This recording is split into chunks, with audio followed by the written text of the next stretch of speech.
I have used different methods in my studies and my research, and I have been primarily a qualitative researcher. I have to say that I have a weak spot for ethnographic methods, participant observation especially. And we know that ethnographic methods are very often the most demanding on our time, the most demanding on our commitment to the field and to the subject that we study. But why do I think that we have to do it whenever we can and to the level that we can? When we think about media consumption, we think about the ways that people make sense of the world through the media. Most often people do not think about why they use the media, how they try to find a place in the world, who they are, or why they like what they like and why they don't like what they like. Because media are ordinary. Media use is ordinary. It's ordinary and banal. It's something that we do without thinking about it. So we can ask audiences what they think about what they watch, and this is a valuable method to get information and again to get an understanding of patterns and informed choices. But we do also need to understand what people might not be able to articulate because they are not thinking about media in this rational way all the time. You're making me choose a methodology. Oh gosh. I think, and this is a cop-out obviously, that there's no such thing as the perfect method to study audiences, and we really need to get, especially in this multimedia age, especially when we look at audiences across several contexts and in several situations, we have to take a multimedia approach. I do think that the study of audiences includes the actual study of the humans using, producing, consuming content.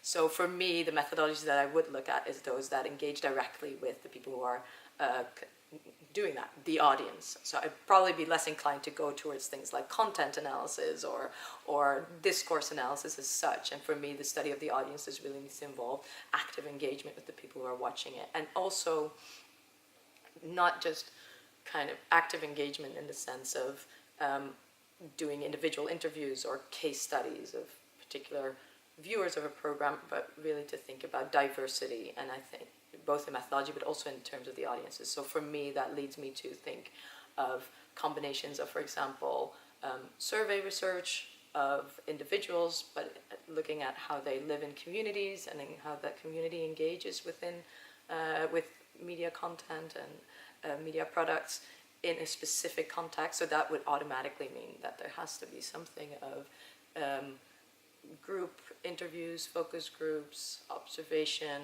participant observation. So I think it's that combination. And if you're making me choose, I think I'll make the distinction in choosing for direct audience engagement research versus not doing too much of the content analysis, which has its place, but for me less in the way that I look at audiences. Well, I suppose, although I don't do ethnography in the sense of anthropologists living in people's homes or whatever, I did start off by doing a sort of anthropological work. I went to the set of Coronation Street, the famous British TV program, which is still going. But 20 years ago, you could go to the set where they filmed it. And it was a tourist location, and people traveled across the country, even across Europe, to get there, to stand on the set. And I wonder why they did that. And so that was, if you like, anthropological. So I think there's a tremendous place for anthropological work, being in context, being where the person you're talking to normally is, and seeing what it's like to stand there. That remains fundamental. It's not easy to know where you stand when someone's doing something on a phone the other side of the world, but we can think about that, and there are ways around that. That sense of context is fundamental. The other, if you like, method, but it's more a general approach to thinking about method, a methodology, if you like, that for me is fundamental, is this question of practice research, practice theory. Being really open to study and to be sensitive to the range of things people do that we don't have a name for. Yes, they read a text. Yes, they switch on a machine. Yes, they deal with their passwords and manage their identity. Certain things we give a name for. There are lots of other things we haven't yet given a name for that they also do, which are also really important as part of the fabric of reacting to media. And a practice approach is sensitive to all of that and is looking for the hidden patterns the new things that are interesting in that, if you like, as I said at the beginning, infinite space of what people do with media. So it's not exactly a method, but that's the approach that I've always had. Again, for my particular research, and this is not, and this is within sort of media, I am partial to quantitative sort of survey and experimental research because I am interested in identifying sort of causal mechanisms, and I can only be doing that through sort of a manipulation of particular variables. That's not to say that I don't have an appreciation for ethnographic or qualitative research, which I think is incredibly necessary and helps to complement quantitative research. But for my particular areas of interest, and I like to mess with people's heads, so the only way I can do that is through the direct manipulation of media stimuli. So I can't do that through an ethnography, unfortunately. I don't think I can satisfy anyone in this answer, because actually I find that lots of different methods of audience research are productive.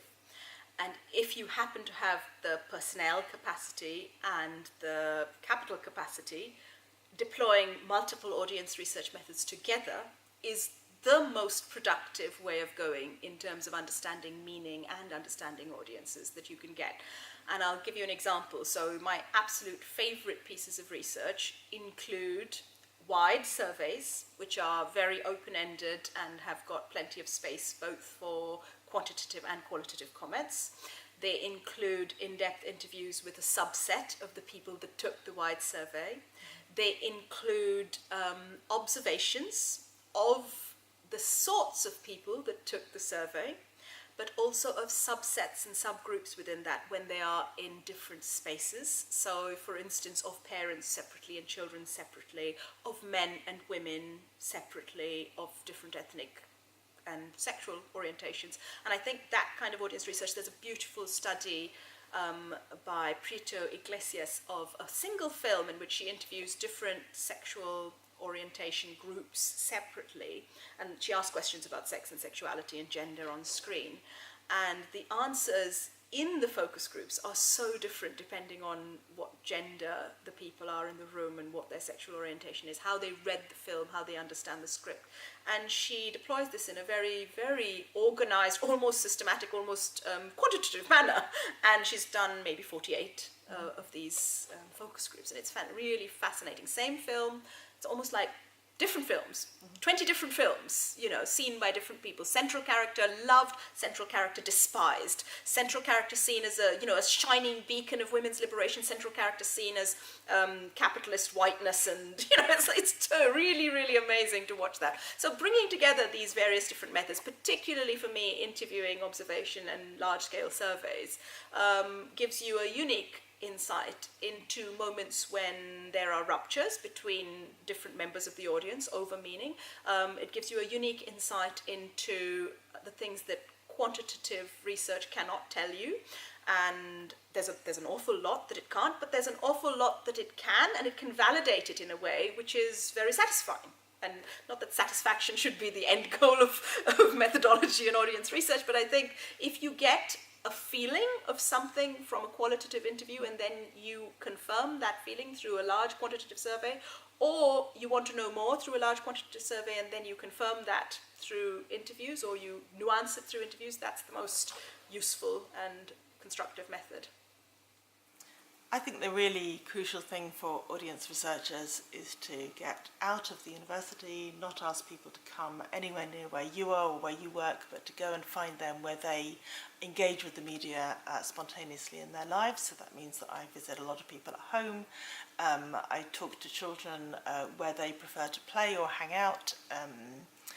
And sometimes that involves using media with them as they talk about how they're responding and engaging, and sometimes it means having them reflect on their media and their media engagement. But I suppose what I particularly like about being where they are is that they are more relaxed, and there's also various kinds of checks around them. You can see a child describes how they engage with the internet, and you can ask them to show you on their phone, or you can see what books they like to read, and you can ask them to show you their bedroom and what it is that they're actually engaging with. Or you can ask one member of a family how they respond to something, and another member of the family might comment and critique, and there's a kind of reality check in that. as well as seeing something of the natural context in which people actually engage with the media. And that's always much richer and more productive, even in generating some contradictions that give you pause for thought later when you wonder what it all means.